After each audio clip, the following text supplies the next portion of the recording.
خاڵی دووەم پێغەمبەری خوا فەرمێ صلی الله عليه وسلم یەکێتر لەو کردەوانەی کە بەلای خوای گەورەوە زۆر خۆشەویستە ئەو یەکشیف عنه کوڕبەتەن ئەوەیە ناخۆشی و ناڕەحەتیەک لەسەر موسڵمانێک لابەریت. ئەوە یەکێکە لەو کردەوانەی کە لای خوای گەورە زۆر خۆشەویستە. موسڵمانێک دەبینن لە ناڕەحەتیە لە ناخۆشیایە کێشە و مشکیلەیە، هەر کێشە و مشکیلەیەک بێ لە توانات ئاهای یارمەتی بدەی یارمەتی بدە. بەخوا ئێستا خەڵکەیە نەوتی نییە، بەخوا خەڵکەیە زۆپایەکی نییە بە کەڵک بێ، زۆپایەکی هەیە هی سەکات کە دایەکی سێنە بێت دەرگا لەسەر پشت بێ. باشە ئێمە تاکی مووقیفمان نابێت بەرامبەر خەڵکی فەقیر و هەژار. خۆتان هەموو جارە قسەیەک دەکەن زۆر بەوانەی کە بە تەمەنن ئەڵێ زستان هات و بەرگی فەقیر دڕا. ئەی بەرگی فەقیر دڕا بۆ بەرگی تازەی بۆ ناکڕی، جلو بەرگی دڕاوە بۆ جلو بەرگی تازەی بۆ ناگری، بۆ قسەی زلەکەی هەر ئەی بۆ تەطبیقی ناکەی، بۆ ئەم قسەی لێی تێ ناگەی. زۆپای نییە ئەڵێ وەڵاهی شەوان هەر نوێژی ئیشا ماگەرچنە ژێر بەتانیەوە چکە توانامان نییە نەوت بکڕین.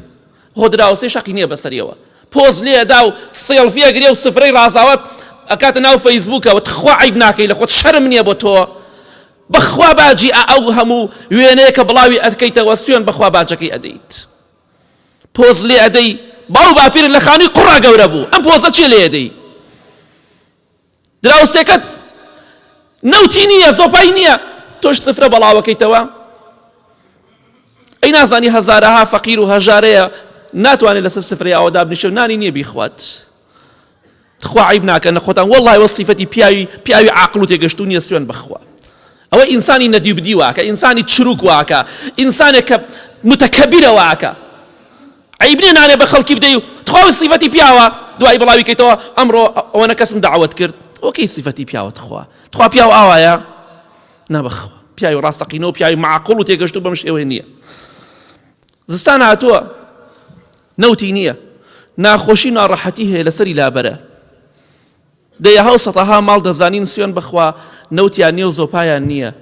ئێ بۆ دڵمان ناتجوڵێ بۆیان بۆ یارمەتیان نادەین. ڕۆژێک بوو ئێمەش فەقیر بووین، ڕۆژێک بوو ئێمەش هەژار بووین زۆر بەمان. ئەمڕۆ وا دەزانی دەوڵەمەندی فەقیری هەتا سەرە نەخێر. خەڵک هەبوو زەکاتی پێدرا ئێستا خۆی زەکات بە خەڵکیەدا، خەڵک هەبوو زەکاتێدا ئێستا خۆی زەکاتی پێشێ. بۆیە دنیا ئەگۆڕێ گۆڕانکاری بەسەرا دێ. پۆز لێ مەدە، لە خۆت بایی مەبە.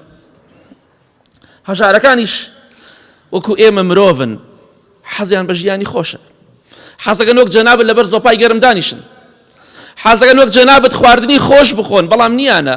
ئەی کێ یارمەتیان بدە؟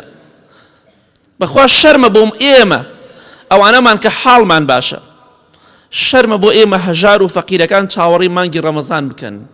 بۆ هەژار و فەقیر بەس مانگی ڕەمەزان پێویستی بە یارمەتیە؟ بۆ هەژار و فەقیر بەس تەنها مانگی ڕەمەزان پێویستی بەوەیە پارەی پێ بدرێ؟ ناوەڵڵا ئەوانش وەک ئێمە مرۆڤن و ژیانیان دەوێت. خۆشەویستی خوا فەرمێ صلی الله عليه وسلم لە حەدیثێکی صحیح مسلمدا هەر کەسێک ناخۆشی و ناڕەحەتیەک لەسەر موسڵمانێک لابەرێت، خوای گەورە بەهۆی ئەو چاکەیەوە ناخۆشی و ناڕەحەتیەکی ڕۆژی قیامەتی لەسەر لابات. ناڕەحەتە پێویستی بە پارەیە یارمەتی بدە، زۆپای نییە بۆی بکڕە، نەوتی نییە بۆی بکڕە، نەخۆشە یارمەتی دەری بە پشتیوانی خوا.